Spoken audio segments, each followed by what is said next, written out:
Hi everyone, it's Callum, and this week we're jumping back into video games as we look at Middle-earth and its place in the gaming world.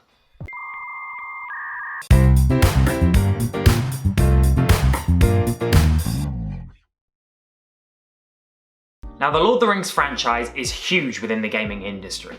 They've always made games based in Middle-earth, even as far back as 1982.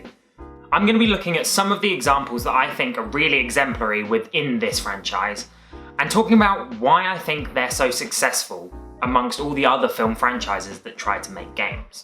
So unlike my last video on gaming, Lord of the Rings has actually quite a large catalogue of games, as I mentioned a minute ago. So because of that, I won't be going through every single game, just a few choice selections. So to begin, I'm going to start with The Hobbit software adventure from 1982. Now, the reason why I've chosen this game is because, one, it's the very first one, the very first video game produced with the sort of Middle-earth branding. So the game is an illustrated text-based adventure game, which were very popular in the early stages of gaming. This game in particular holds a lot of nostalgia and a lot of memories, especially for early gamers.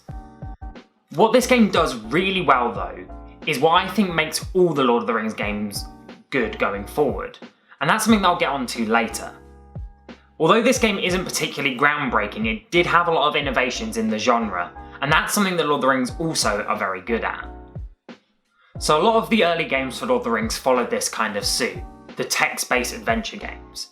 However, there are a few exceptions. For example, the Lord of the Rings Volume 1 for the SNES, which was an action RPG game. However, I think the next big step for the Lord of the Rings games was moving into RTS, or real-time strategy games. And because of that, I'm going to talk about War of the Ring and Battle for Middle-earth. Now, from what I can recall, War of the Ring was really my first sort of foray into Lord of the Rings games, but I don't think there's a huge amount to talk about there. It's really just sort of a precursor for what I think is one of the best games in the entire franchise, and that's Battle for Middle-earth and Battle for Middle-earth 2. Now, the way these games work are very much a sort of Age of Empires or that kind of game. You build up your army, you build up your settlement, and you fight against other armies. In order to win, you need to vanquish the enemy or achieve certain other goals. Now, what was really good about these games is they captured a lot of what was good about the films and the books, and that's sort of the battles and the mythology around it.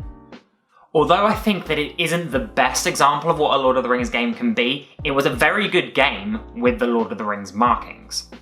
What was also good is it did have a story mode where you follow more of the Fellowship's adventures, and you'd sort of be controlling them in a real-time strategy-based way instead of battling as a whole army. It's a very good game, and a game that I wish I could still play to this day, but unfortunately I don't have a copy of it, and the only copies out there are extremely expensive because this game is very rare and not produced at all anymore. Now onto a segment similar to the one that I did in the Harry Potter video. I'm going to talk about the games that are direct tie-ins to the movies. Now, what's interesting about Lord of the Rings is that there is no Fellowship of the Ring tie-in. There is a Fellowship of the Ring game, but it is based on the books specifically and not the film. However, Two Towers and Return of the King do exist.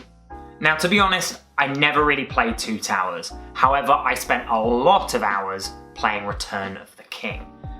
Now, I used to love this game. Me and my friends would play it endlessly. We just loved it.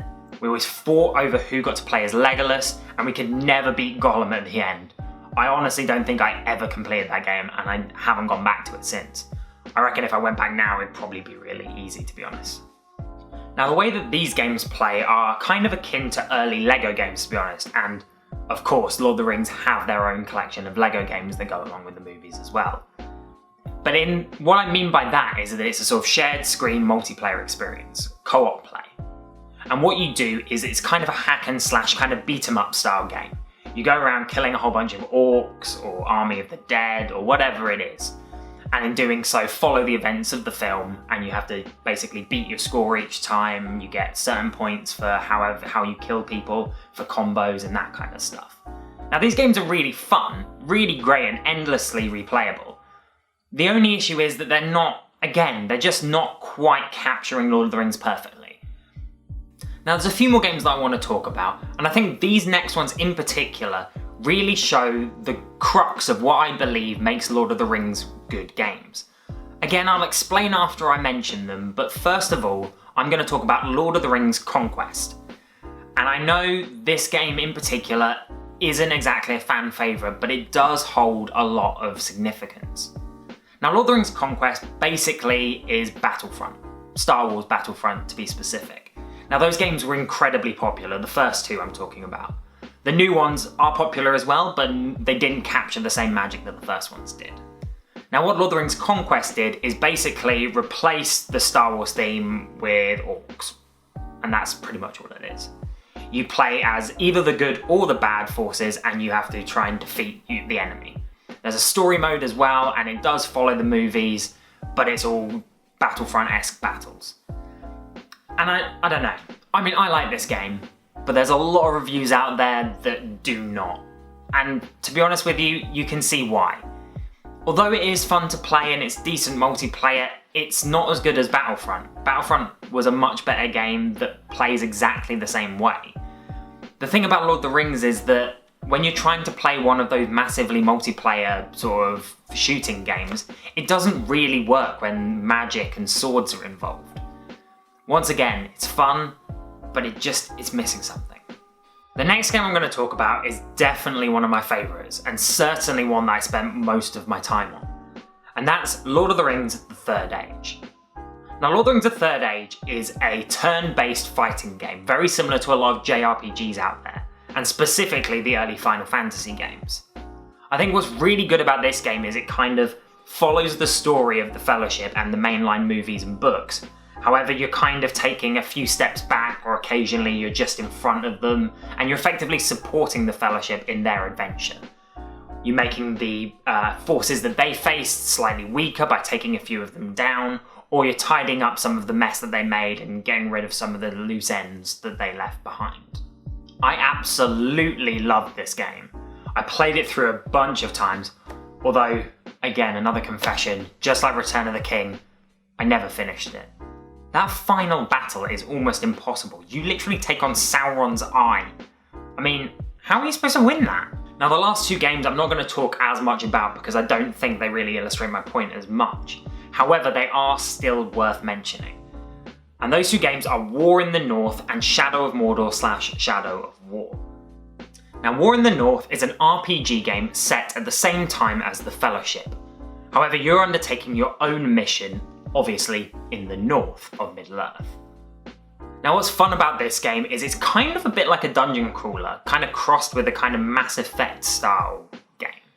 And what you do in it is you manage your squad, which is made up of 3 different heroes, an elven wizard, a dwarf, and a human soldier. And in doing so, you find new items, new weapons, new armor, build up your team, and you take on these missions. Now, this game is really fun, but again, there's not a huge more amount to say about it. I love this game, and I completed this game, unlike a lot of other games on the list, but it just doesn't do much to add to what I'm going to say in a minute. And then, of course, there's Shadow of Mordor and Shadow of War. Now, these games are basically the Lord of the Rings Dark Souls games. They're a challenging, sort of open world, kind of RPG, kind of battle game, and although they're not quite as challenging as the Dark Souls games, they do have a very similar sort of theme. There's a lot of undead stuff going on, there's a lot of difficult boss fights and that kind of thing. These games are very fun to play as well. They are a bit more challenging than the average Lord of the Rings game. But again, this is my major point that I think I'm going to make about this. The key aspect of this is that it is very much Lord of the Rings version of Dark Souls. So what exactly am I driving at here? Well, the thing about Lord of the Rings games, and it's something that you may have noticed throughout this video that I've continuously brought up, is the fact that they play on what the big genres of games are, or what the big games are at the moment. As I mentioned in the very last game I talked about, they sort of made their own version of Dark Souls. And if you go back to some of the other things that I mentioned, for example, their version of Battlefront, their JRPG game, the thing that Lord of the Rings do really well is take what's popular and put their branding on it. Now, I think that this is a genius way to go about things, because not only does it really give the audience exactly what they want, but it also means that there's a lot of different ways to enjoy the Middle-earth experience. Now, I'm a big fan of this approach to using IP.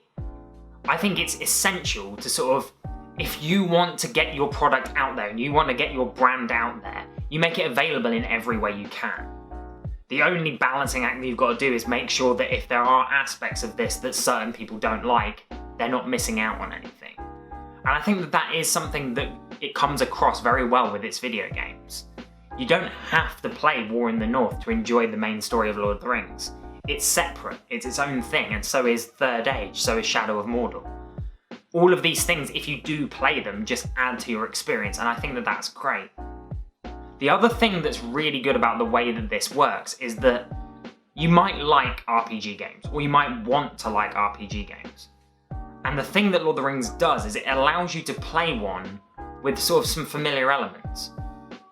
In other words, if you're in a game shop and you've got a choice of playing two different games, both of them are RPGs, both of them have great reviews, but one of them is set in a world that you're familiar with. Which one will you probably go for? My money is that you would say the Lord of the Rings one. Because why would you play something where you have to get to know all the characters and the lore and the worlds and everything that's involved, when you can just take control of some Rohirrim soldier who has to make his own way in Middle-earth? I think this is what they do extremely well, and it's why Lord of the Rings are such a powerhouse in the gaming industry. So there we go. That's my view on why Lord of the Rings has been so successful in the gaming industry. But what do you think? Do you agree with me, or is there some other reason? And also, what's your favourite Lord of the Rings franchise video game?